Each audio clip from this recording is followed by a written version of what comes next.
Hey guys, what's up? I am here to give you guys a recap on a new episode of Lord El-Melloi Say No Jikenbo, Rails Appellant Grace Note, or you could call it Lord El-Melloi 2 Case Files, Rails Appellant Grace Note on episode 12. Now, this episode reveals a lot, not to mention the second half is pretty action-packed, so if anything else, let's just get this started.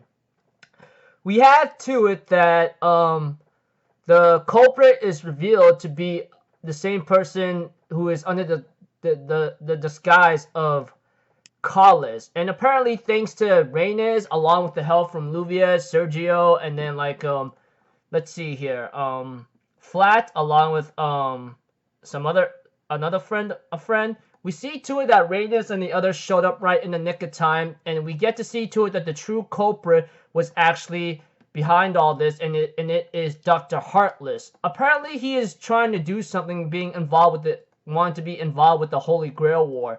And after going through some evidence of how he managed to do all this, such as getting the right ley lines and using Waver Velvet, which is Lord El-Melloi 2, to be the one to maybe create some kind of Holy Grail thing, or should I say an image of it, and summon a servant, which is later on revealed that he's the master.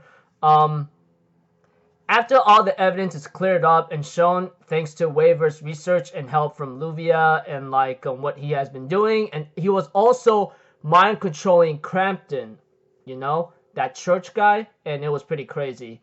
Not to mention he summons his servant, which is he calls a faker class, to help him out, which is Hephaestion, that woman whatsoever. And we see to it that the auction is annulled, and we see to it that Waver gets gets the one thing he wanted to get back, and that's Iskandar's relic, And we see to it that they ain't gonna let them get away. And we also see that Lord El-Melloi was using provoking words to the faker class Hephaestion about her past and why she was never part of the Iron Hattori army of Iskandar's noble phantasm, And we see to it that she gets really upset and being provoked by his words, that she ends up clashing against Gray. But eventually she will also have trouble against Crampton, the church guy, who apparently got his mystic eyes back, and he ends up taking over the advantage against her due to the fact that his mystic eyes can make attacks that you can't protect yourself physically or astrally whatsoever. And we see to it that Waver ends up getting ready to take on Dr. Heartless, but Dr. Heartless will end up using a backup plan to involve himself summoning a child of Anashe, and using a lot of wooden trees whatsoever as backup. And we see to it, of course, thanks to the help of many other people, along with Reynes, Yveto, even though she was part of the culprit thing, and Melvin and Adasahino and that other guy, which I forgot his name. And thanks to Olga Mari's magic power as well, she will later on destroy the trees, and thanks to the one who has been holding the auction, they will end up using a mystic eyes they have, and they put it inside the train, and they end up having to turn it into a weapon and destroy that thing whatsoever that Dr. Heartless summoned. And we see to it that Hephaestion is still being provoked and still tries to make an attack against Gray, and later on knocks out Crampton because of his mystic eyes. But later on, when Gray was waiting for the right opportune moment, Lord El-Melloi distracted Hephaestion using some kind of